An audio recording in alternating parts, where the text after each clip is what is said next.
Hello everyone, welcome to Abhiguru Gyan. आइए बनाए अपनी पहचान। मैं हूं अभिषेक त्रिपाठी। सीढ़ियां उन्हें मुबारक जिन्हें मंजिल तक जाना है, जिनकी मंजिल हो आसमां उन्हें सीढ़ियां खुद बनाना है। और यदि तुम्हारी भी मंजिल आसमां है, तुम कुछ दूसरों से अलग करना चाहते हो, तो पसीना बहाने के लिए तैयार हो जाओ। मेहनत तो तुमको करनी पड़ेगी।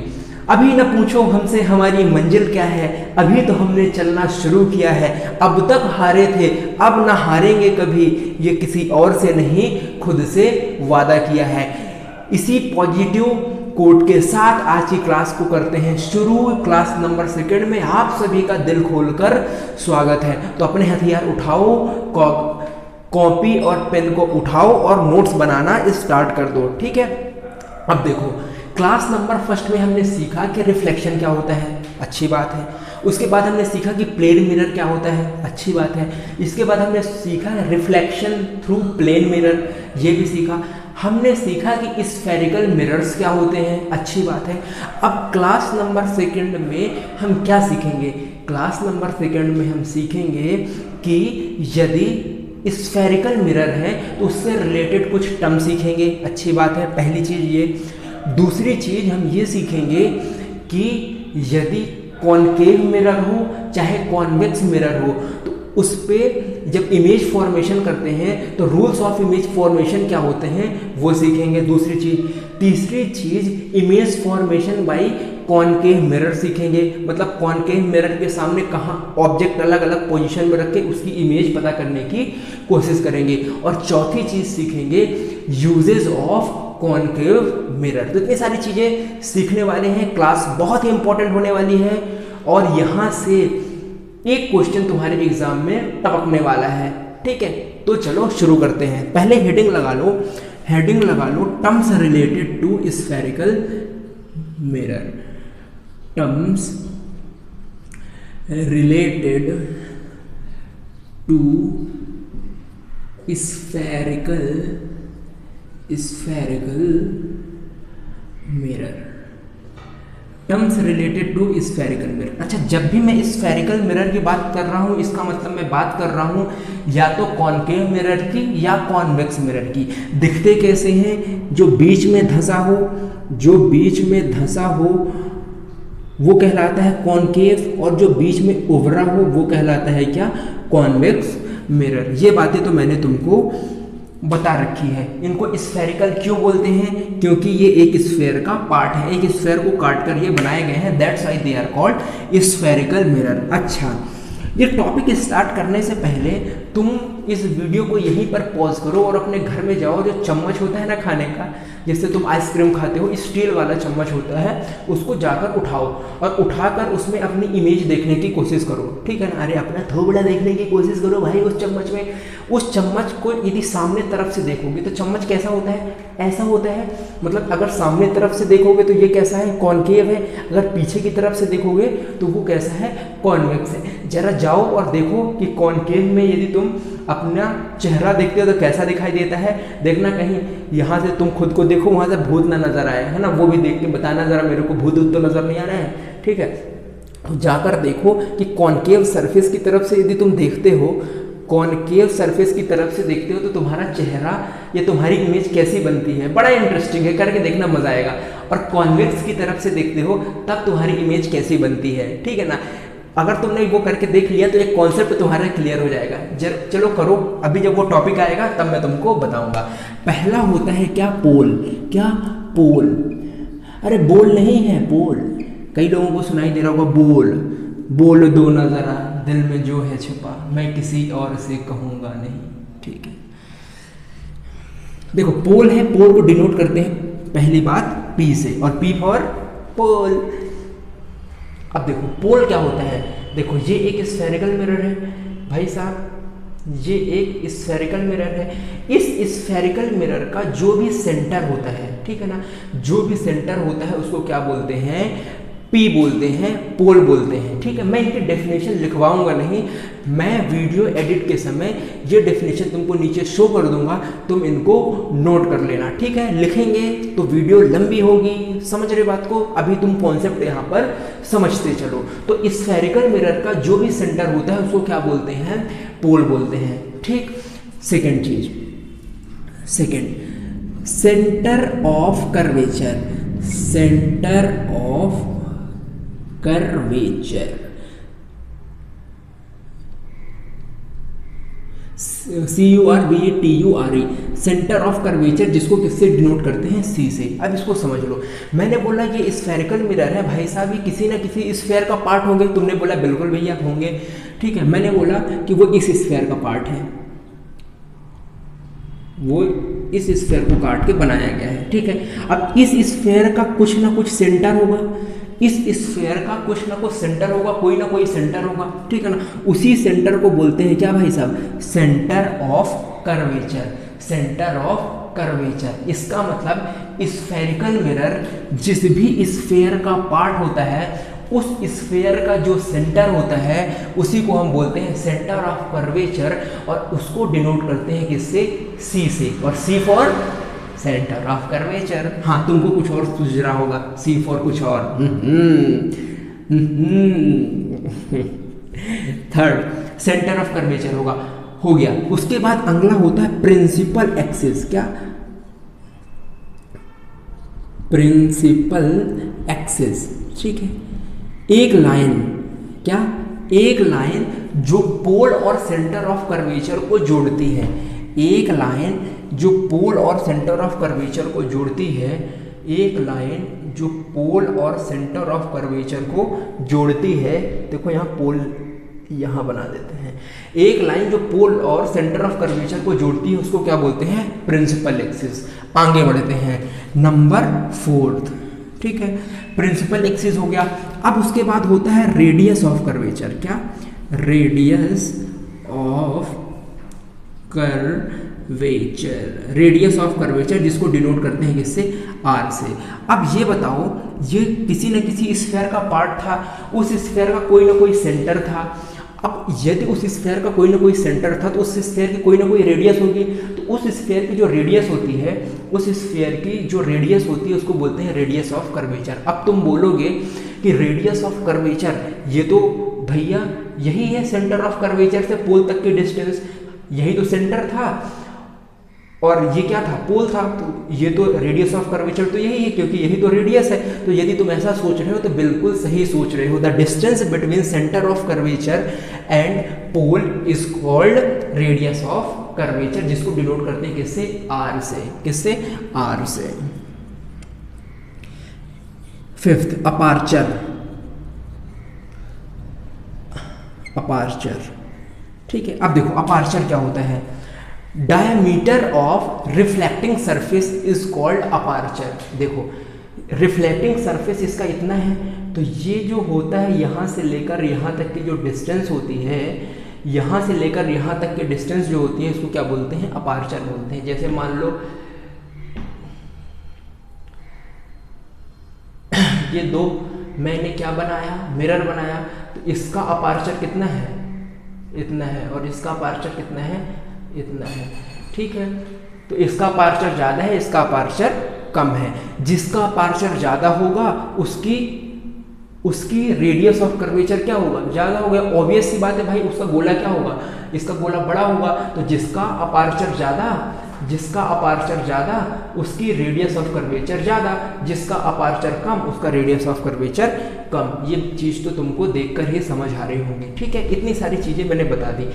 अब आता है मज़ेदार पॉइंट जिसको बोलते हैं फोकस। क्या, फोकस, जो कि तुमको करना है इस साल, इस तरीके का फोकस दिखाना है जैसा फोकस आज तक तुमने दिखाया नहीं। लड़ाई तो आर और पार की होगी और ये इसी साल होगी, और जो कहते हैं तुमसे ना हो पाएगा उनको हम दिखाएंगे कि हम क्या चीज़ है और हम क्या कर सकते हैं। बस तुम पसीना टपकाने के लिए तैयार रहो, मेहनत करने के लिए तैयार रहो, क्योंकि मेहनत कभी भी बर्बाद नहीं होती, उसका फल तो हमको मिलता ही है। उसके पास 6th पॉइंट है फोकस। क्या, फोकस।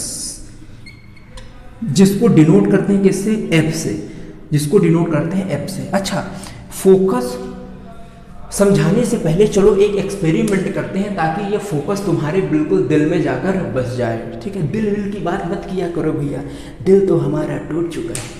ठीक है, दिल हमारा टूट चुका है। अब देखो, मैंने तुमको बताया था कि जो ये कॉनकेव मिरर होता है इसको हम कन्वर्जिंग मिरर बोलते हैं। क्यों? क्योंकि ये इसके पैरेलल आने वाली रेज को क्या कर देता है, कन्वर्ज कर देता है एक पॉइंट पर। अरे याद है पिछले जन्म में क्लास नंबर फर्स्ट में पढ़ाया था मैंने, याद आया? और जो कॉन्वेक्स मिरर होता है, जो कॉन्वेक्स मिरर होता है उस पे जो पैरेलल आ रही है रेज वो उसको क्या कर देता है, डाइवर्ज कर देता है। That's why convex mirror is also called diverging mirror. इतनी बात तो तुमको याद है ना? याद हो सकती है भाई, ज़्यादा पुरानी बात थोड़ी ना है, पिछले जन्म ही तो पढ़ाया था मैंने। याद आया? Very good. अब देखो ये कौन सा मिरर है, कॉनकेव मिरर है। ये क्या है, प्रिंसिपल एक्सिस है। ये क्या है, पोल है। और ये क्या है, सेंटर ऑफ कर्वेचर है। अब देखो ये क्या है, कन्वर्जिंग मिरर है, मतलब इसके पैरेलल जो भी रेज आएंगी वो एक पॉइंट में आकर मिल जाएंगी। इसके पैरेलल जो भी रेज आएंगी, प्रिंसिपल एक्सिस के पैरेलल जो भी रेज आएंगी, प्रिंसिपल एक्सिस के पैरेलल जो भी रेज आएंगी वो रिफ्लेक्ट होने के बाद एक पॉइंट में जाकर मिल जाएंगी। वो रिफ्लेक्ट होने के बाद प्रिंसिपल एक्सिस के एक पॉइंट में जाकर मिलेंगी और उसी पॉइंट को हम क्या बोलते हैं, फोकस ऑफ कॉनकेव मिरर। अब क्या है, चलो एक एक्सपेरिमेंट करते हैं। तुमने एक कॉनकेव मिरर लिया और सन के सामने लेकर तुम उसको खड़े हो गए। ठीक है, खड़े रहो, शायद किसी का चेहरा उसमें दिख जाए। अरे चेहरा देखने के लिए नहीं, हम तो एक्सपेरिमेंट करने वाले हैं। अब वो कन्वर्जिंग मिरर है तो सन से जो रेज आ रही है उसको क्या करेगा, कन्वर्ज करेगा। अब तुम एक पेपर लो और धीरे धीरे होले होले हो जाएगा प्यार, होले होले उसको क्या ले आओ, पास ले आओ। किसके पास ले आओ, उस मिरर के पास ले आओ। जब तुम उसको धीरे धीरे मिरर के पास लाओगे तो एक पॉइंट ऐसा मिलेगा जहाँ पर उस सन की जो इमेज है वो एक शार्प पॉइंट में मिलेगी। जैसे जैसे लेकर आओगे तो एक जगह आएगी जहाँ पर जो भी रेस पैरेलल आ रही हैं वो एक पॉइंट में जाकर कॉन्सेंट्रेटेड नजर आएंगी, बहुत शार्प चमकता हुआ पॉइंट नजर आएगा। और उसी पॉइंट को हम क्या बोलते हैं, फोकस ऑफ कॉनकेव मिरर। उसी पॉइंट को बोलते हैं फोकस ऑफ कॉनकेव मिरर। यदि मैं डेफिनेशन बोलूं तो डेफिनेशन क्या है, द रेज। अच्छा, अभी ये रेज है, इसमें तुमने एरो तो बनाया नहीं, कौन किधर से आ रही है, ये ऐसी आ रही है, ऐसी जा रही है, ऐसी आ रही है, ऐसी जा रही है। कॉनकेव मिरर के लिए यदि फोकस तुमसे कोई पूछे कि फोकस क्या होता है तो तुम बताओगे कि कॉनकेव मिरर में प्रिंसिपल एक्सिस के पैरेलल आने वाली rays after reflection principal axis के एक पॉइंट में जाकर मिलती हैं, उसी पॉइंट को बोलते हैं क्या, फोकस। और मैंने तुमको एक्सपेरिमेंट के थ्रू भी समझा दिया कि ये फोकस हमको मिलता कैसे है। ठीक, अब ये फोकस तो मैंने बताया तुमको कॉनकेव मिरर के लिए, अब फोकस तुमको चाहिए कॉन्वेक्स मिरर के लिए। भाई साहब क्या, कॉन्वेक्स मिरर के लिए? नहीं तो ये तो बुरा मान जाएगा भाई, और हम बुरा तो किसी को मानने नहीं देंगे। ये हो गया भाई साहब हमारा कॉन्वेक्स मिरर। इसके लिए भी ये पोल, इसके लिए भी ये पोल, और इसका जो सेंटर ऑफ कर्वेचर होगा वो कहीं यहाँ होगा, इस तरफ होगा, है ना, क्योंकि ये तो इधर वाला स्फीयर है। ओके, जो लाइन पोल और सेंटर ऑफ कर्वेचर को जोड़ती है उसको हम बोलते हैं प्रिंसिपल एक्सिस। बहुत अच्छी बात है। अब तुम इसमें रेस इधर से तो लेकर नहीं आओगे, इधर तो पॉलिश किया हुआ है, इसमें रेस कहाँ से फॉल होंगी, इधर से फॉल होंगी।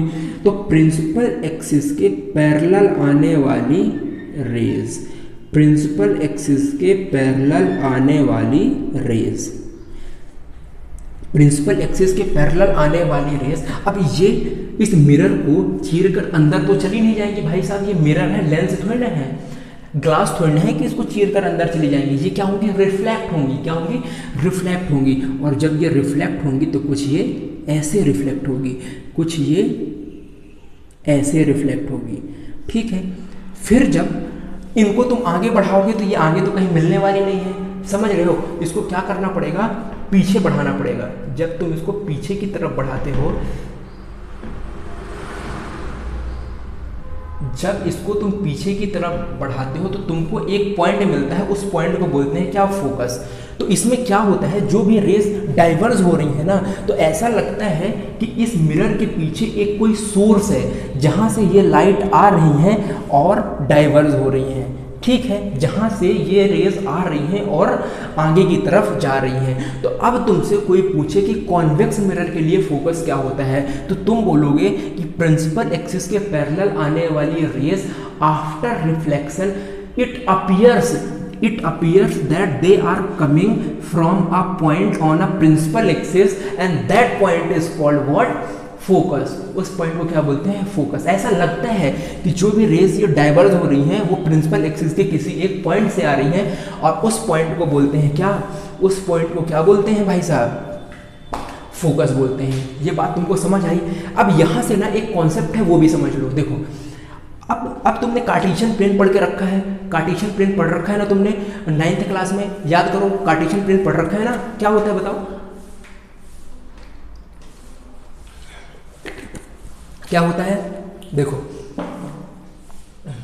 ऐसा होता है क्या, ये ओरिजिन होता है, ओरिजिन की इधर तरफ वाली जो भी डिस्टेंसेस होती हैं दैट इज पॉजिटिव, इधर वाली जो होती हैं वो नेगेटिव, ऊपर की तरफ वाली जो होती हैं वो पॉजिटिव और नीचे वाली नेगेटिव। ऐसा होता है कि नहीं होता, अरे होता है कि नहीं होता, होता है ना भाई साहब, बिल्कुल होता है। अब यदि हम पोल को क्या माने, ओरिजिन माने, पोल को क्या माने, ओरिजिन माने, ठीक है, पोल को क्या माने, ओरिजिन, तो ये पोल है और ये। अब इसके लिए कॉनकेव मिरर के लिए फोकस किधर है, इधर है, और यदि इसके लिए तुम यहाँ पर देखो, यहाँ पर देखो, इस पोल को तुमने माना ओरिजिन और इसके लिए फोकस किधर है, इधर है। इधर वाली जो डिस्टेंस होती है वो क्या होती है, नेगेटिव, इधर वाली डिस्टेंस हो गई नेगेटिव, इधर वाली डिस्टेंस क्या होती है, पॉजिटिव, तो इधर वाली डिस्टेंस हो गई पॉजिटिव। अब इस कॉन्सेप्ट को थोड़ी देर के लिए अपने दिमाग में रखना, आगे आने वाला है। अब फोकस हमने सीख लिया कि फोकस क्या होता है। उसके बाद 7वें नंबर पे है फोकल लेंथ। क्या, फोकल लेंथ, फोकल लेंथ क्या होता है, ठीक है ना। देखो भाई साहब ये बड़ा आसान है, फोकल लेंथ को किससे डिनोट करते हैं, छोटा वाला एफ, स्मॉल लेटर वाला एफ से, ठीक है। फोकल लेंथ, अच्छा फोकल लेंथ क्या होता है, फोकस से लेकर पोल तक की जो भी डिस्टेंस होती है उसको बोलते हैं फोकल लेंथ, है ना भाई। फोकल लेंथ वही फोकस से लेकर पोल तक की distance, focal length. Centre of curvature से पोल तक की डिस्टेंस, रेडियस ऑफ कर्वेचर, यही तो होती है, दो ही डिस्टेंस तो मैंने पढ़ाई है, एक रेडियस ऑफ कर्वेचर, दूसरी फोकल लेंथ। तो फोकस से लेकर पोल तक की distance focal length, centre of curvature से पोल तक की डिस्टेंस रेडियस ऑफ कर्वेचर, ठीक। अब देखो अगर कॉनकेव मिरर की बात करूं तो ये है फोकल लेंथ, इस पोल से लेकर इस फोकस तक, मतलब यहां से लेकर यहां तक के डिस्टेंस यही है।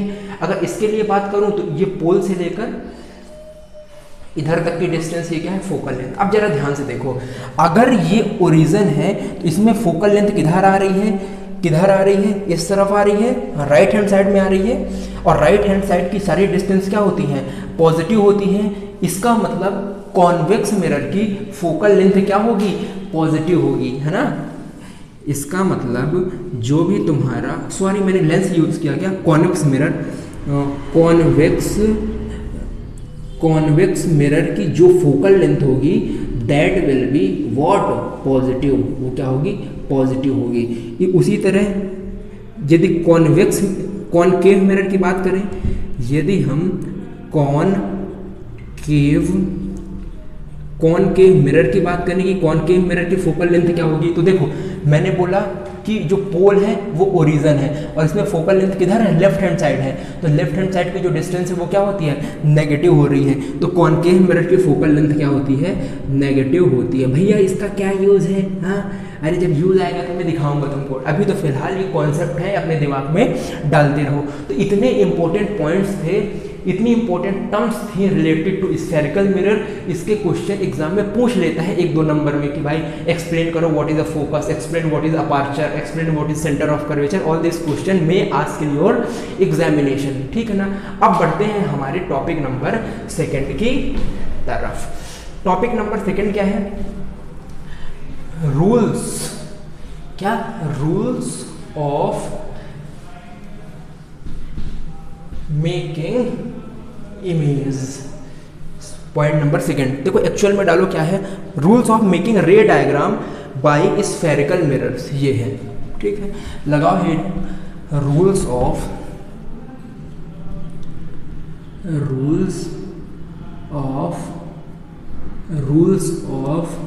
मेकिंग रे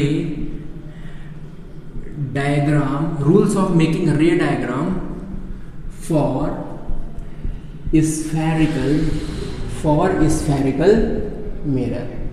rules of making ray diagram for spherical mirror, ये बड़ा इंटरेस्टिंग है, ठीक है। इसको बड़े आराम से समझना, लेकिन इसको समझने से पहले एक पॉइंट है वो समझ लो, क्योंकि वो पॉइंट भाई साहब का तेज जहर है। मैंने बताया कि ये मिरर है भाई साहब, कॉनकेव मिरर है। मैंने बताया ये इसकी प्रिंसिपल एक्सिस है, ये पोल है, ये क्या है, सेंटर ऑफ कर्वेचर है, और ये क्या है, फोकस है। मैंने बोला फोकस से लेकर पोल तक के डिस्टेंस को बोलते हैं फोकल लेंथ। मैंने बोला सेंटर ऑफ कर्वेचर से पोल तक के डिस्टेंस को बोलते हैं क्या, रेडियस ऑफ कर्वेचर। क्या यहाँ पर कोई रिलेशन है रेडियस ऑफ कर्वेचर और फोकल लेंथ के बीच में? क्या यहाँ पर कोई रिलेशन है? जी हाँ, यहाँ पर एक रिलेशन है, और वो रिलेशन तुम डब्बे के अंदर बंद करने वाले हो। यहाँ पर लिखो तुम रिलेशनशिप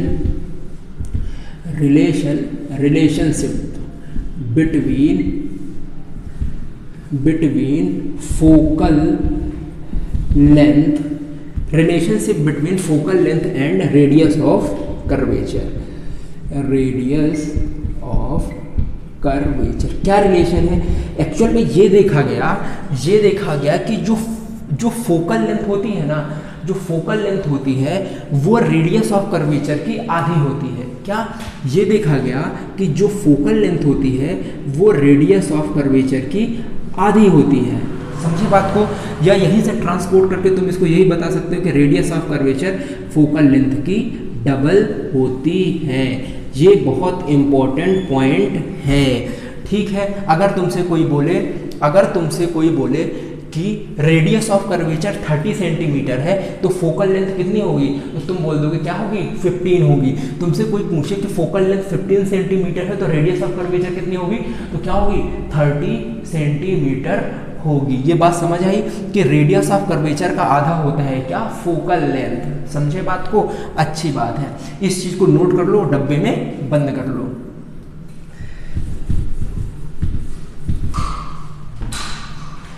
अब देखो, अब टॉपिक पे आते हैं, rules of making ray diagram for spherical mirror. ये क्या है?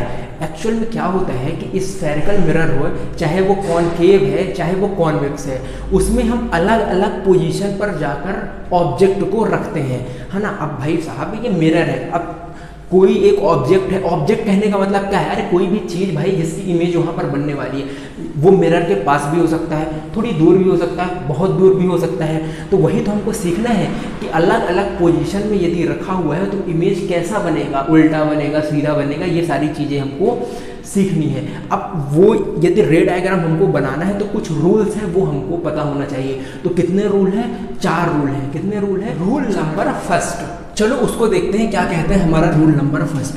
तो देखो, रूल नंबर फर्स्ट बोलते हैं कि कॉनकेव मिरर में, क्या, कॉनकेव मिरर में जो भी रे प्रिंसिपल एक्सिस के पैरेलल आएगी वो रिफ्लेक्ट होकर फोकस से जाएगी। ये बोलते हैं हमारा रूल नंबर फर्स्ट। ऐसे कितने रूल हैं? 4 रूल हैं। इमेज बनाने के लिए कितने चाहिए? कोई भी 2 रूल का यूज करके आप इमेज का फॉर्मेशन कर सकते हो। तो सबसे पहले यहाँ पर समझ लो, यहाँ पर तुम सबसे पहले समझ लो, ये क्या है, प्रिंसिपल एक्सिस, ये क्या है, पोल, और ये क्या है, फोकस, और ये क्या है, सेंटर ऑफ कर्वेचर। अब देखो, थोड़ी देर पहले मैंने बताया था कि फोकल लेंथ को डबल करते हैं तो क्या मिलता है हमको, रेडियस ऑफ कर्वेचर मिलता है, मैंने बताया था ना। तो जब भी तुम ये डायग्राम को अपने कॉपी में बनाओगे तो यदि तुमने फोकल लेंथ 2 सेंटीमीटर मान रखी है तो तुमको रेडियस ऑफ कर्वेचर 4 सेंटीमीटर मानना पड़ेगा। ये रूल है, इसको लिख लो, तभी तुम्हारा रे डायग्राम सही बनेगा। बात समझ आई? Very good. अगर तुमने फोकल लेंथ 3 लेकर रखा है अगर फोकल लेंथ तुमने 3 लेकर रखा है तो तुम रेडियस ऑफ कर्वेचर 6 लोगे। कैसे, क्या कहना चाह रहे हो भैया?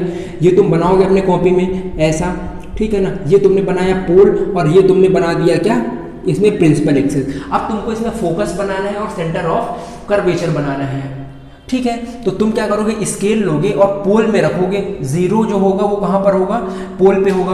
अब पोल पर रख कर अगर तुमने 2 सेंटीमीटर पर फोकल लेंथ बनाया है तो स्केल के 4 सेंटीमीटर में तुम क्या बनाओगे, सेंटर ऑफ कर्वेचर बनाओगे। इतना याद रखना, तभी ये रे डायग्राम हमारे सही बनेंगे। इतनी बात समझ आई। तो जब कभी भी रे डायग्राम बनाना है तो पहला काम तो यही है, फोकस और सेंटर ऑफ कर्वेचर को फिक्स करना। वो कैसे फिक्स करोगे, जितना भी ये लोगे उसका डबल तुम ये लेने वाले हो। ये बात मैंने तुमको आसान शब्दों में बता दी। अब पहला रूल ये बोलता है कि कॉनकेव मिरर में जो भी रे प्रिंसिपल एक्सिस के पैरेलल आएगी वो रिफ्लेक्ट होने के बाद फोकस से जाएगी, वो रिफ्लेक्ट होने के बाद फोकस से होकर जाएगी। और तुमको 9th क्लास का एक थ्योरम याद होना चाहिए कि किसी भी सर्कल में जो रेडियस होती है वो टेंजेंट पर हमेशा क्या होती है, परपेंडिकुलर होती है। याद है ना, रेडियस टेंजेंट पर क्या होता है, परपेंडिकुलर होता है। तो यहाँ से अगर मैं इस पॉइंट को मिलाऊं, यहाँ पर यदि ये टेंजेंट है तो ये क्या होगा, यहाँ पर 90 डिग्री पे होगा। अब रिफ्लेक्शन याद करो, रिफ्लेक्शन में तो होता है ना, रिफ्लेक्टिंग सरफेस पे नॉर्मल जो होता है वो 90 डिग्री पर होता है, और नॉर्मल और इंसिडेंट रे के बीच में जो एंगल बनता है उसको क्या बोलते हैं, इंसिडेंस एंगल, आई बोलते हैं। और नॉर्मल और रिफ्लेक्टेड रे के बीच में जो एंगल बनता है उसको बोलते हैं रिफ्लेक्टेड एंगल, आर बोलते हैं। याद है ना, मैंने पहली क्लास में पढ़ा रखा है। तो यहाँ पर लॉ ऑफ रिफ्लेक्शन भी लगता है, जहाँ पर आई और आर क्या होता है, इक्वल होता है। But what you have to remember, you have to remember that कि कॉनकेव मिरर में जो भी रे प्रिंसिपल एक्सिस के पैरेलल आएगी वो रिफ्लेक्ट होने के बाद फोकस से चली जाएगी। व्हाट अबाउट कॉन्वेक्स मिरर, तो कॉन्वेक्स मिरर में समझ लो क्या होता है। तो कॉन्वेक्स मिरर कुछ ऐसा होता है, चलो पॉलिश करते हैं इसको, polish polish polish polish polish, wow polish कर दिया। ये क्या है, तुम्हारा पोल है, ये क्या है, तुम्हारा प्रिंसिपल एक्सिस है। तुमने लेट से 3 सेंटीमीटर पर फोकस को फिक्स किया तो 6 सेंटीमीटर में सेंटर ऑफ कर्वेचर आ जाएगा, ये हो गया। अब देखो इस पे क्या बोलता है रूल, इस पर ये बोलता है कि जो भी रे प्रिंसिपल एक्सिस के पैरेलल आएगी, जो भी रे प्रिंसिपल एक्सिस के पैरेलल आएगी वो रिफ्लेक्ट होने के बाद ऐसा लगेगा कि वो रे कहाँ से आ रही है, फोकस से आ रही है, ठीक है ना। कॉन्वेक्स मिरर पर जो भी रे प्रिंसिपल एक्सिस के पैरेलल आएगी रिफ्लेक्ट होने के बाद it appears that it is coming from focus. उसमें ऐसा अपीयर होगा कि वो रे कहाँ से जा रही है, फोकस से होकर जा रही है। ये रूल नंबर हो गया फर्स्ट, ठीक है ना। इसको लिखना कैसे है वो मैं तुमको डिस्प्ले कर दूंगा। रूल नंबर सेकंड क्या कहता है, ठीक है। रूल नंबर सेकंड कहता है कि यदि कोई कॉनकेव मिरर है, उसका ये पोल है, ये क्या है, फोकस है, ये क्या है, सेंटर ऑफ कर्वेचर है। ये रूल ये बोलता है सेकंड वाला कि यदि कोई भी रे कॉनकेव मिरर में फोकस से होकर जाएगी, कोई भी रे यदि फोकस से होकर जाएगी तो रिफ्लेक्ट होने के बाद वो प्रिंसिपल एक्सिस के पैरेलल हो जाएगी। बात समझ आई कि नहीं आई। पहला वाला बोलता है कि जो पैरेलल आएगी वो फोकस से जाएगी, दूसरा रूल कहता है जो फोकस से जाएगी वो पैरेलल हो जाएगी, है ना। मतलब इसका तो जो है ना उल्टा ही है। तो ये तुमको आसानी से याद हो जाएगा, ठीक है। तो रूल नंबर सेकंड क्या बोलता है कि कॉनकेव मिरर में जो भी रे फोकस से होकर गुजरेगी रिफ्लेक्ट होने के बाद वो प्रिंसिपल एक्सिस के पैरेलल हो जाएगी। बोलो हर हर महादेव। अब यही चीज कॉन्वेक्स के लिए यही रूल क्या बोलता है, कॉन्वेक्स के लिए क्या बोलता है, ये है कॉन्वेक्स और ये है प्रिंसिपल एक्सिस और यहाँ पर हमारी पावी हो रही है। ये क्या है, फोकस, ये क्या है, सेंटर ऑफ कर्वेचर। ये भाई साहब बोलते हैं जो फोकस से होकर गुजरेगी वो पैरेलल हो जाएगी, और कॉन्वेक्स के लिए बोलते हैं कि जो फोकस की तरफ आएगी, रे जो भी फोकस की तरफ आएगी वो रिफ्लेक्ट होने के बाद प्रिंसिपल एक्सिस के पैरेलल हो जाएगी। अरे समझ आया कि नहीं? बड़ा मजेदार है। जो फोकस से जाएगी वो प्रिंसिपल एक्सिस के पैरेलल हो जाएगी। किसमें? कॉनकेव में। कॉन्वेक्स में जो फोकस की तरफ आएगी, रिफ्लेक्ट होने के बाद वो प्रिंसिपल एक्सिस के पैरेलल हो जाएगी। ये 2 रूल तुमने कर लिया। अब 2 रूल और बचे हैं, उनको करते हैं, फिर खेला स्टार्ट करेंगे। ये फटाफट से बनाते जाओ और इन रूल्स को लिखना भी है कॉपी पर, है ना। अब रूल नंबर 3। क्या? रूल नंबर 3 बड़ा आसान है। क्या? बड़ा आसान है। 3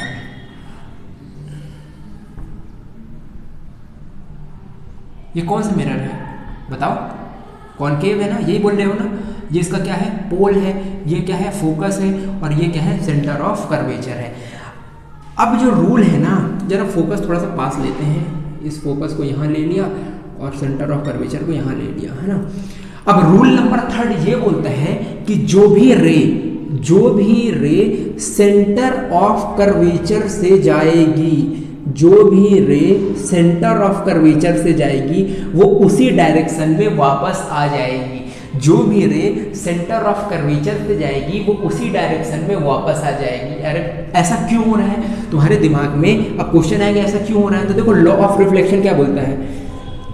कोई भी एक जो है ना सरफेस है, ये उसका क्या कहलाता है? नॉर्मल कहलाता है। अब यदि कोई रे नॉर्मल में आएगी तो भाई साहब वो नॉर्मल में ही तो रिफ्लेक्ट होगी ना, क्योंकि यदि इंसिडेंट एंगल जो है ना 0 है तो रिफ्लेक्टेड एंगल भी क्या होगा? 0 होगा। यही तो लॉ ऑफ रिफ्लेक्शन बोलता है। उसके हिसाब से जैसे आएगी उसी डायरेक्शन में वापस चली जाएगी। तो ये जो मैंने भी तो तुमको बताया कि जो रेडियस होता है वो टेंजेंट पर नॉर्मल होता है ना। रेडियस और टेंजेंट पे नॉर्मल होता है, मतलब 90 डिग्री बनाता है। तो भाई साहब जो 90 डिग्री मतलब नॉर्मल, तो भाई साहब जो उस डायरेक्शन में आएगी उसी डायरेक्शन में वो वापस चली जाएगी। ये कहता है हमारा रूल नंबर 3।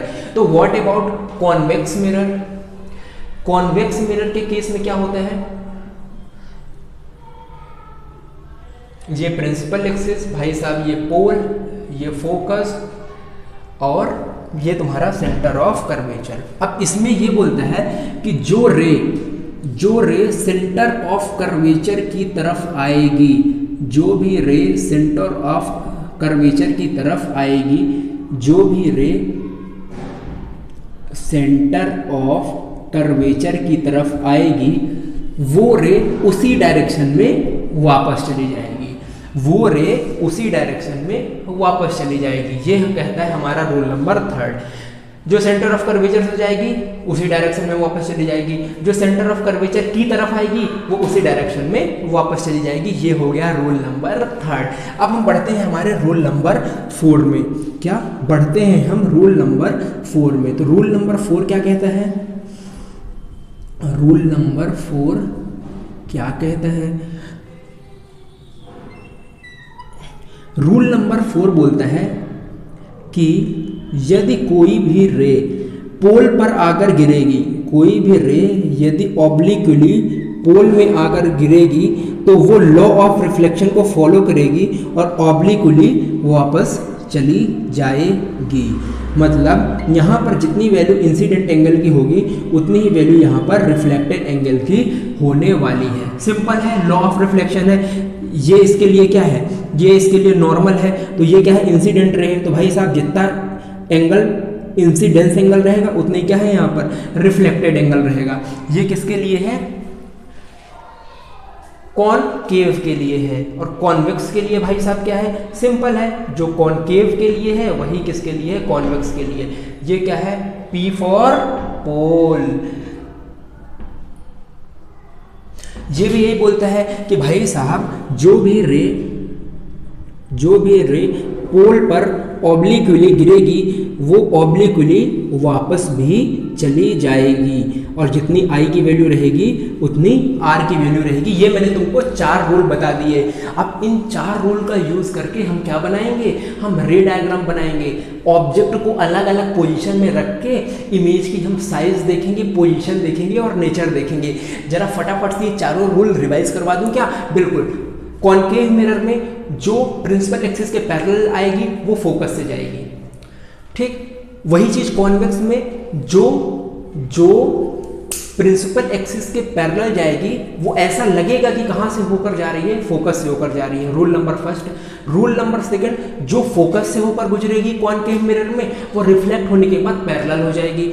और कॉन्वेक्स में क्या, जो फोकस की तरफ जाएगी वो रिफ्लेक्ट होने के बाद प्रिंसिपल एक्सिस के पैरेलल चली जाएगी। कॉनकेव में रूल नंबर थर्ड, जो सेंटर ऑफ कर्वेचर से जाएगी वो सेंटर ऑफ कर्वेचर में ही वापस चली जाएगी। इसमें कॉन्वेक्स में जो सेंटर ऑफ कर्वेचर की तरफ जाएगी वो रिफ्लेक्ट होकर सेंटर ऑफ कर्वेचर वो उसी डायरेक्शन में वापस चली जाएगी। रूल नंबर 4, जो ऑब्लिक्वली पोल पर गिरेगी तो वो ऑब्लिक्वली लॉ ऑफ रिफ्लेक्शन को फॉलो करते हुए ऑब्लिक्वली वापस चली जाएगी। यही सेम किसके लिए है, कॉनकेव के लिए है, और यही सेम किसके लिए है, कॉन्वेक्स के लिए है। ये 4 रूल मैंने करवा दिया। अब कॉनकेव मिरर में अलग अलग जगह पर ऑब्जेक्ट को रखते हैं और देखते हैं इमेज कहाँ पर बनती है, तुम इसको नोट कर लो। अब हम पढ़ेंगे image formation by concave mirror. कतई जहर टॉपिक है, इसी एक स्लाइड से तुम्हारे एग्जाम में क्वेश्चन टपकने वाला है। तो जितने भी पार्ट टाइम में काम कर रहे हो ना अभी मोबाइल को देखने के साथ, वो सारे छोड़ दो और इसको ध्यान से समझ लो। इसमें 6 केसेस हैं। कितने केसेस हैं? 6 केसेस हैं, और उन 6 केसेस को एक एक करके देखते हैं और इसी स्लाइड में कर देते हैं इसका निपटारा। अब क्या है, कॉनकेव मिरर के सामने अलग अलग जगह में हम ऑब्जेक्ट को रखेंगे और देखेंगे कि उस ऑब्जेक्ट की पोजीशन क्या है, मतलब इमेज, उस जो इमेज बन रही है उस इमेज की पोजीशन क्या है, उस इमेज की साइज क्या है, और उस इमेज का नेचर क्या है। और जब भी मैं नेचर की बात करता हूं तो मैंने पहली क्लास में पढ़ा रखा है कि नेचर या तो रियल एंड इन्वर्टेड होगा या तो वर्चुअल एंड इरेक्ट होगा। मैंने पढ़ा रखा है ना पहली क्लास में, अब उसको यहाँ पर अप्लाई करने का समय आ गया है। ठीक, पहला केस बोलता है कि कॉनकेव मिरर के सामने ऑब्जेक्ट कहाँ पर रखा हुआ है, इन्फिनिटी में रखा हुआ है। और इन्फिनिटी में क्या है, हम एज्यूम कर सकते हैं कि सन है ना। सन से जो रेज आ रही हैं तो हम कह सकते हैं कि वो कहाँ से आ रही है, इन्फिनिटी से आ रही हैं। तो जो भी रे इन्फिनिटी से आती हैं वो क्या आती हैं, पैरेलल आती हैं।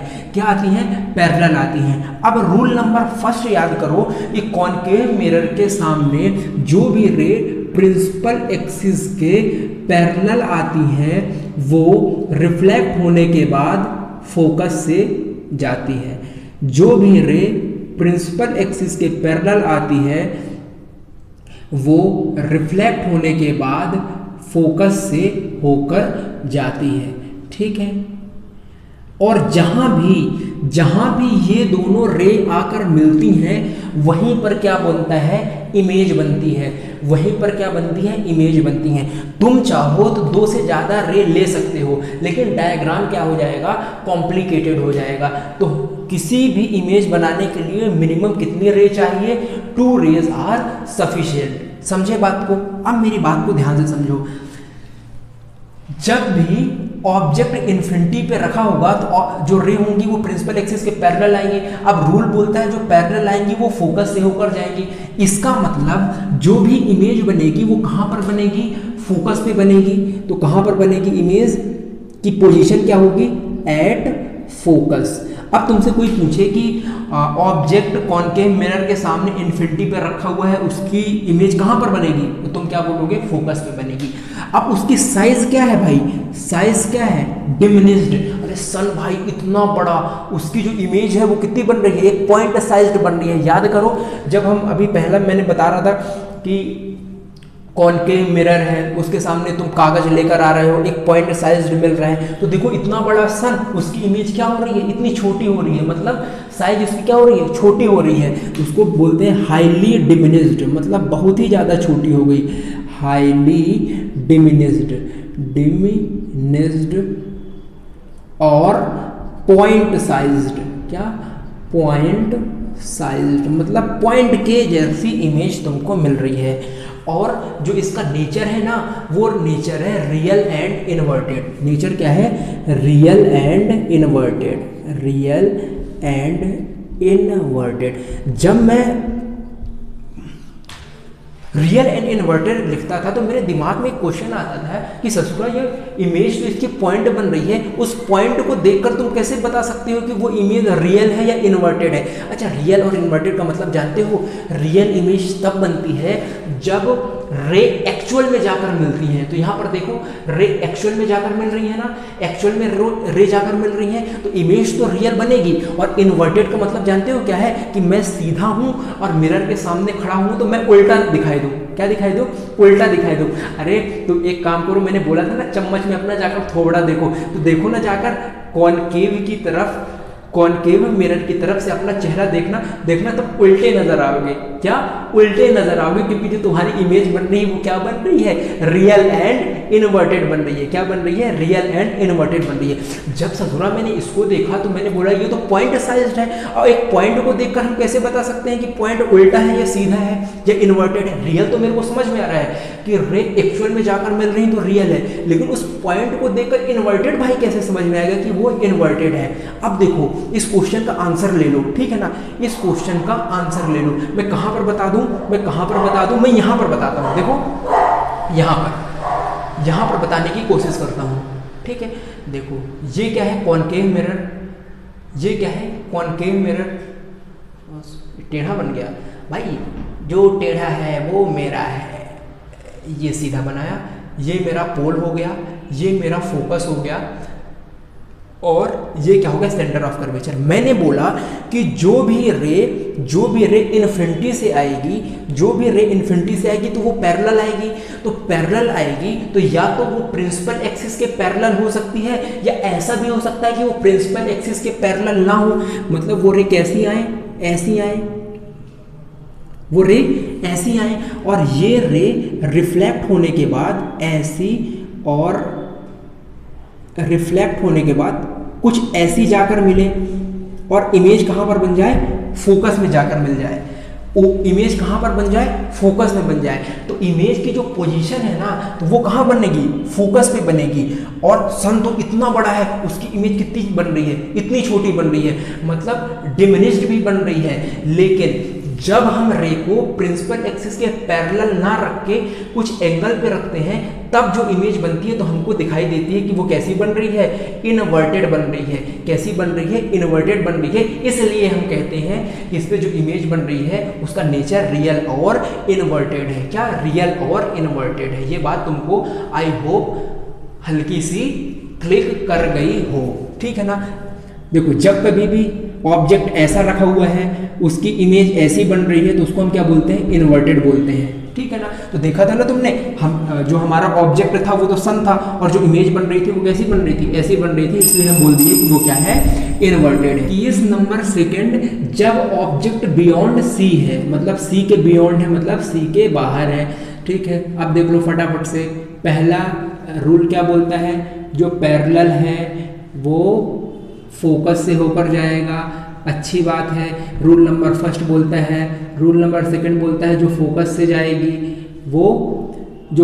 जाएगी वो रिफ्लेक्ट होने के बाद प्रिंसिपल एक्सिस के पैरेलल हो जाएगी, और जहां पर ये दोनों रे मिलती हैं वहीं पर क्या बन जाती है? इमेज बन जाती है। तुमको समझ आई बात कि जो भी रे प्रिंसिपल एक्सिस के पैरेलल जाती है वो रिफ्लेक्ट होने के बाद फोकस से होकर जाती है, जो फोकस से होकर जाती है वो रिफ्लेक्ट होने के बाद प्रिंसिपल एक्सिस के पैरेलल हो जाती है।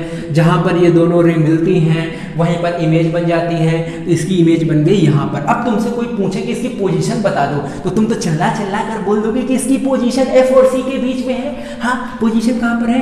बिटवीन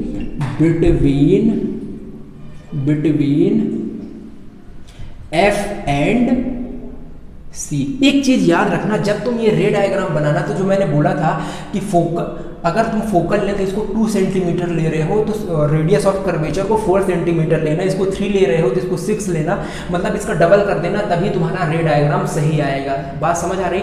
और ये जो कलाकारी कर रहे हैं, हाथ से कलाकारी मत करना, ये कलाकारी किससे करना? स्केल से करना, और एक्चुअल में इसके पैरेलल रे खींचना, फिर इसको स्केल से मिलाकर करना, सारा आंसर हमेशा सही आएगा। और ये चीज़ कभी भी मेमोराइज नहीं की जाती है, समझ रहे बात को? ये चीज़ कभी भी मेमोराइज नहीं की जाती है। साइज क्या है भाई? इसकी कंपैरिजन में ये थोड़ा सा छोटा नजर आ रहा है। मैंने यहाँ पर स्केल का यूज नहीं किया, हाथ से बनाया है, तो तुमको सेम नजर आ रहा है, लेकिन एक्चुअल में जब तुम बनाओगे तो देखोगे इसकी साइज थोड़ी सी क्या आ रही है? छोटी आती है। मतलब क्या है? डिमिनिश्ड। क्या? डिमिनिश्ड मतलब छोटी हो जाएगी। नेक्स्ट, अब तुम इसका नेचर बता सकते हो। नेचर तो दो ही होते हैं, या तो वर्चुअल एंड इरेक्ट, या तो रियल एंड इन्वर्टेड। तो तुमने देखा ये क्या है, उल्टा बन रहा है, ये सीधा का उल्टा बन रहा है, मतलब क्या है, इन्वर्टेड है। और रे एक्चुअल में अगर मिल रही है तो रियल भी है, तो नेचर क्या हो गया, real and inverted, real and inverted. अब तुमसे यदि कोई क्वेश्चन पूछे एग्जाम में कि यदि ऑब्जेक्ट कॉनकेव मिरर के सामने बियॉन्ड सी रखा हुआ है तो इमेज कहां पर बनेगी, तो तुम बता दोगे, इसको फटाफट से बनाकर बता दोगे, बिटवीन एफ एंड सी बनेगी। साइज क्या होगी पूछे तो डिमिनिश्ड होगी, और नेचर क्या होगा, रियल एंड इन्वर्टेड होगा। ये बात हो गई। अब फटाफट से केस नंबर 3 पर पढ़ते हैं। अब थोड़ी सी स्पीड बढ़ाते हैं। ऑब्जेक्ट कहां पर है, सी पर है, मतलब ऑब्जेक्ट तुम्हारा सी पर है, अच्छी बात है। रूल नंबर फर्स्ट, जो पैरेलल जाएगी वो फोकस से होकर गुजर जाएगी, अच्छी बात है, क्या अच्छी बात है। और दूसरा रूल बोलता है कि जो फोकस से जाएगी वो रिफ्लेक्ट होने के बाद प्रिंसिपल एक्सिस के पैरेलल हो जाएगी, और जहां पर ये दोनों रे मिलेगी वहीं पर इमेज बन जाएगी। समझे। पोजीशन तुमसे कोई पूछे कि जब ऑब्जेक्ट सी पर होगा तो पोजीशन भी क्या होगी, एट सी, मतलब सी पर ही क्या बनने वाला है, इमेज बनने वाली है। साइज क्या है, सेम साइज है, जितना ये इतना ये, ठीक है ना, सेम साइज है, सेम साइज है। और नेचर क्या है, नेचर क्या है, अरे बता दो ना, real and inverted, real and inverted, ठीक है ना। तो देखो मोस्टली केस में जो है ना आंसर क्या आ रहा है, रियल एंड इनवर्टेड, है ना। इसीलिए तो तुम चम्मच में अपना फेस देख रहे थे तो क्या आ रहा था, उल्टा आ रहा था ना, है ना, रियल एंड इनवर्टेड आ रहा था। चलो केस नंबर 4 में बढ़ते हैं। Object is between F and C. तो देख रहे हो ना, ऑब्जेक्ट को हम धीरे धीरे पोल की तरफ शिफ्ट करते जा रहे हैं। पोल की तरफ क्या कर रहे हैं, अरे हौले हौले शिफ्ट कर रहे हैं, पोल की तरफ शिफ्ट कर रहे हैं। अब कहां पर पहुंचते हैं, अब हम सी पर पहुंच गए हैं। अब एफ और सी के बीच में, एफ और सी, ओके, यहां पर हमने रखा, एफ और सी के बीच में रखा, ठीक है ना, एफ और सी के बीच में रखा। तो रूल नंबर फर्स्ट, जो भी प्रिंसिपल एक्सिस के पैरेलल आएगी वो फोकस से होकर जाएगी, जाएगी, जाएगी। जो भी फोकस से होकर जाएगी वो प्रिंसिपल एक्सिस के पैरेलल हो जाएगी। मैंने थोड़ी सी लाइन सीधे नहीं खींची है, वो प्रिंसिपल एक्सिस के पैरेलल हो जाएगी, ठीक है। ये समझे बात को। तो जब भी एफ और सी के बीच में रखी रहेगी ऑब्जेक्ट, जब भी एफ और सी के बीच में होगा, तो सबसे पहले नेचर बता दो मेरे को देखकर। तो उन्हें बोला नेचर क्या है, रियल एंड इनवर्टेड। तो नेचर क्या है तुम्हारा, रियल एंड इनवर्टेड, ठीक है।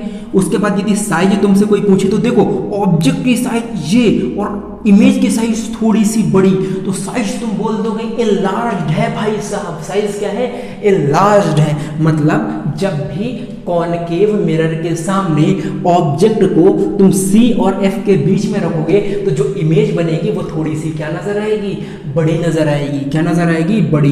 तो क्या है, एनलार्ज्ड। क्या आ रही है, एनलार्ज। अब पोजीशन बता दो, position between F and C, between F and C. अब जो है इस केस में हमारा ऑब्जेक्ट कहां पर है, फोकस में है, तो हमने रखा फोकस में। अब रूल हमारा क्या बोलता है कि जो भी रे प्रिंसिपल एक्सिस के पैरेलल जाएगी वो रे फोकस से होकर गुजर जाएगी, अच्छी बात है। अब इसके पहले वाले केसेस में हम क्या करते थे, रूल नंबर 2 यूज करते थे, जिसमें क्या होता था कि रे फोकस से जाती थी और रिफ्लेक्ट होने के बाद प्रिंसिपल एक्सिस के पैरेलल हो जाती थी। लेकिन यहाँ पर तो ऑब्जेक्ट ही फोकस पे रखा हुआ है, तो फोकस से तो रे जा नहीं सकती है, तो हमको बढ़ना पड़ेगा जो बचे हुए 2 रूल हैं उनकी तरफ, ठीक है। तो वो क्या बोलता है रूल नंबर 3 कि भाई साहब जो सेंटर ऑफ कर्वेचर की तरफ जाएगी वो सेंटर ऑफ कर्वेचर के, जो सेंटर ऑफ कर्वेचर से जाएगी वो सेंटर ऑफ कर्वेचर के डायरेक्शन में ही वापस आ जाएगी। जो सेंटर ऑफ कर्वेचर की तरफ जाएगी वो सेंटर ऑफ कर्वेचर के डायरेक्शन में ही वापस आ जाएगी। और यहाँ पर ये 2 रे मिल तो नहीं रही हैं, ये 2 रे आगे जाकर जो है ना, हो सकता है पॉसिबिलिटी है कि ये दोनों रे आगे जाकर कहीं इन्फिनिटी में मिले, है ना। देखो यहाँ पर तो दिख नहीं रही है कि मिलती हुई है, हो सकता है कि आगे हम बढ़ाएं तो ये इन्फिनिटी में जाकर कहीं मिले, ठीक है। अब मेरे को तुम बताओ, अब मेरे को बताओ इसकी पोजीशन कहाँ पर होगी, ठीक है ना। इसकी पोजीशन इन्फिनिटी पर कहाँ मिलेगी हमको नहीं पता है, तो इसकी पोजीशन क्या है, एट इन्फिनिटी, इन्फिनिटी पे जाकर ये मिलने वाला है। साइज क्या है भाई साहब, हमारा ऑब्जेक्ट इतना सा और ये नीचे जाकर कहीं मिलेगा यहाँ पर, मतलब इमेज की साइज इतनी बड़ी, मतलब हाईली इनलार्ज्ड, ठीक है, हाईली इनलार्ज्ड। और नेचर क्या है भाई साहब, अरे एक्चुअल में जाकर कहीं तो मिलने वाली है, मतलब एक्चुअल में मिलने वाली है मतलब रियल, और देख रहे हो ना उल्टा बनेगा, तो नेचर क्या है, रियल एंड इनवर्टेड। नेचर क्या बनेगा, रियल एंड इनवर्टेड, और यही सबसे इंपॉर्टेंट केस है, ठीक है, अच्छी बात है। तो एग्जामिनेशन में यदि तुमसे कोई क्वेश्चन पूछे कि भाई साहब यदि तुम्हारा ऑब्जेक्ट फोकस पे रखा हुआ है तो इमेज कहाँ बनेगी, तो तुम बोलोगे इन्फिनिटी में बनेगी। भाई साइज क्या होगी, बहुत सारी इनलार्ज्ड होगी, और नेचर क्या होगा, रियल एंड इनवर्टेड। ऐसे क्वेश्चन पूछ लेता है एग्जामिनेशन में, और तुम अगर ये सारी चीज़ें अच्छे से सीखे हो तो फटाफट से आंसर उसको दे दो। नंबर 6, जब तुम्हारा ऑब्जेक्ट फोकस और पोल के बीच में है, ठीक है ना, फोकस और पोल के बीच में है। अब तुम्हारे रूल क्या बोलते हैं कि भाई साहब जो भी रे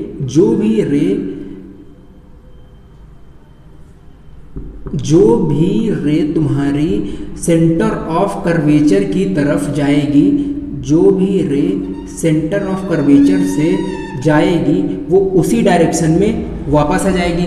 रूल नंबर 3, दूसरा रूल क्या है, पोल पर जो भी रे ऑब्लिक्वली गिरती है वो ऑब्लिक्वली ही वापस चली जाती है, किस लॉ को फॉलो करके, लॉ ऑफ रिफ्लेक्शन को फॉलो करके। तो देखो पहली वाली रे क्या है, बिल्कुल ध्यान से समझना, पहली वाली रे हमारी क्या है, सेंटर ऑफ कर्वेचर से गई तो सेंटर ऑफ कर्वेचर की तरफ ही वापस आ गई, ठीक है ना, ये पहली रे बन गई। लेकिन इमेज बनाने के लिए हमको कितनी रे चाहिए, 2 चाहिए, तो एक रे और चाहिए।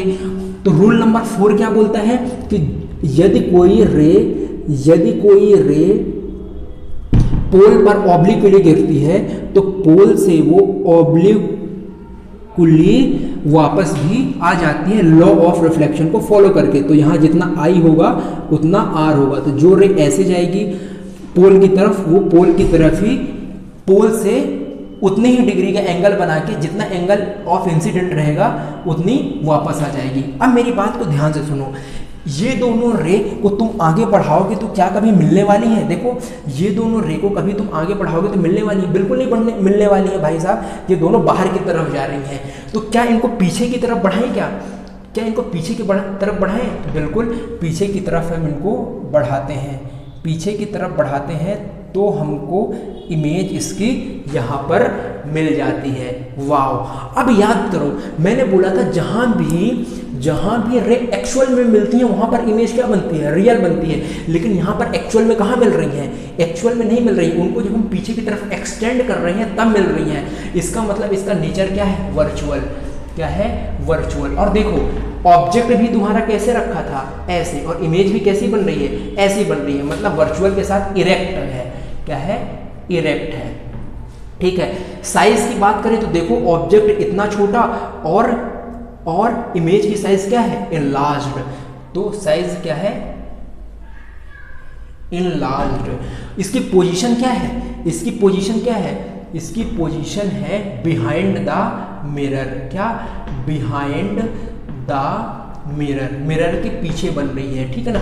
देखो सबसे अलबेला अनोखा केस कौन सा है, केस नंबर 6 ही है। बाकी सब में रियल एंड इन्वर्टेड बन रहा है और इसमें क्या बन रहा है, वर्चुअल एंड इरेक्ट बन रहा है। अब क्या हुआ, मेरे साथ एक एक्सपीरियंस हुआ जो मैं तुमको शेयर करने जा रहा हूँ। मैं सैलून पर गया बाल कटाने के लिए, बेहतरीन, कहाँ गया, बाल कटाने के लिए। जब वहाँ उसके मिरर में देखा मैंने तो बिल्कुल जो है ना एक हीरो वाली फीलिंग आ रही थी, बहुत स्मार्ट लग रहा था मैं। जब घर में आकर अब जो घर वाला जो मिरर है उस पर देखा तो साला जैसे पहला था वैसे ही नज़र आ रहा था। तो भाई साहब वहाँ पर स्मार्ट नज़र आ रहे थे, यहाँ पर क्या, यहाँ पर वैसे ही बुझे हुए चूने जैसे नज़र आने लगे। इसका मतलब क्या है, वहाँ पर कुछ ना कुछ तो खेला हो ही रहा है। मैंने बोला भाई खेला क्या हो रहा है, वो भी मिरर है, ये भी मिरर है। तब पता चला जब ये क्लास पढ़े कि वहाँ पर जो सैलून पर मिरर लगा हुआ होता है वो क्या लगा हुआ होता है, हल्का सा कॉनकेव होता है। क्या होता है, हल्का सा कॉनकेव होता है। जब वो मिरर कॉनकेव है और यदि जो हम उसके सामने खड़े हैं और हम उसके पोल और फोकस के बीच में खड़े होते हैं तो जो हमारी इमेज बनती है वो थोड़ी सी क्या बनती है, इनलार्ज बनती है। तो जो चेहरा है थोड़ा सा क्या नज़र आता है, भरा भरा नज़र आता है और हमको हीरो वाली फीलिंग आने लगती है। लेकिन एक्चुअल में सैलून वाला तुम्हारे साथ साइंस के साथ खेल रहा है, साइंस के साथ वो खेल रहा है। तो अब कॉनकेव मिरर का तो तुम्हारे पास एप्लीकेशन भी आ गया। एक एप्लीकेशन तो मैंने तुमको यहीं पर सिखा दिया कि कॉनकेव मिरर का क्या है, एक एप्लीकेशन क्या है सैलून पर ब्यूटी पार्लर में या शेविंग मिरर में यूज होता है किसका, कॉनकेव मिरर का। तो चलो एक स्लाइड और वहां पर देख लेते हैं इस कॉनकेव मिरर का एप्लीकेशन कहाँ कहाँ है। फिर आज की क्लास को करेंगे एप्लीकेशन ऑफ कॉनकेव मिरर कि भाई ये तुमने जो कॉनकेव मिरर पढ़ रखा है इसका कहीं यूज होता है या फिर ऐसे ही पढ़े जा रहे हैं। तो देख लो भाई उसका यूज कहाँ कहाँ होता है। पहली चीज तो मैंने तुमको बता ही रखा है कि शेविंग मिरर में थोड़ी सी इनलार्ज इमेज देता है। वो केस कौन सा है, 6th वाला केस, जब भी पोल और फोकस के बीच में ऑब्जेक्ट रखा हुआ होता है तो जो इमेज बनती है वो क्या बनती है, इनलार्ज बनती है। और इनलार्ज के साथ साथ क्या बनती है, इरेक्ट बनती है, सीधी बनती है कि भाई तुम अगर सीधे खड़े हो मिरर के सामने तो तुम सीधे ही नजर आओगे, समझ रहे बात को। और थोड़ी सी इमेज तुम्हारी क्या बनेगी, इनलार्ज बनेगी। तो शेविंग मिरर में आप इसका यूज करते हो, ठीक है ना। अब एक चीज और देखो भाई, कॉनकेव मिरर में ये कहलाता है पोल, ये कहलाता है फोकस और ये कहलाता है क्या, सेंटर ऑफ कर्वेचर। अगर पोल पर कोई भी एक ल्यूमिनेटिंग ऑब्जेक्ट रख दो जहां से लाइट आ रही है तो पोल से जो भी फोकस से जो भी लाइट आएगी वो रिफ्लेक्ट होने के बाद क्या हो जाएगी, प्रिंसिपल एक्सिस के पैरेलल हो जाएगी, समझ रहे बात को।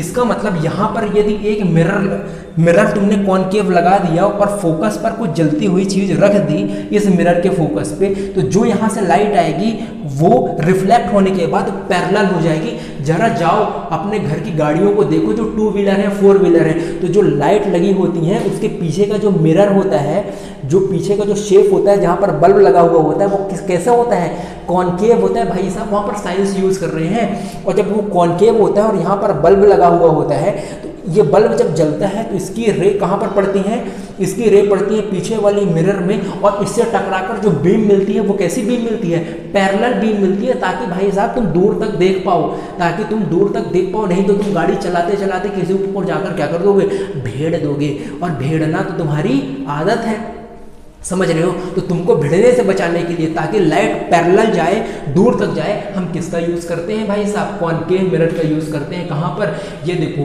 व्हीकल हेडलाइट में। सेम प्रिंसिपल का यूज कहाँ पर होता है, टॉर्चेस में होता है भाई साहब। टॉर्च भी तुमको दूर तक लेकर जाना है। अरे घर में टॉर्च हो तो देखना जो उसके पीछे वाला जो रिफ्लेक्टिंग सरफेस होती है वो कौन सी होती है मेरी जान, कॉनकेव होती है। कौन सी होती है, कॉनकेव होती है। तो देखो ऐसे नहीं पढ़ा रहे हैं, इसका यूज भी है डेली लाइफ में। उसके बाद सेम इसी प्रिंसिपल का यूज होता है सर्च लाइट में। अरे तुमने देखा होगा ना सर्च लाइट, जब वो माइंस वगैरह में जाते हैं खोदने के लिए तो यहाँ पे सर में लगी हुई होती है, ऐसे ऐसे देखते हैं। अरे वहाँ पर भी जो लाइट लगी हुई होती है तो उसके पीछे की जो सरफेस होती है कॉनकेव होती है, ताकि जो वो जलता है तो दूर तक जाए, पैरेलल बीम निकले और दूर तक जाए। तो सर्च लाइट में भी किसका यूज होता है, किसका यूज होता है, कॉनकेव मिरर का।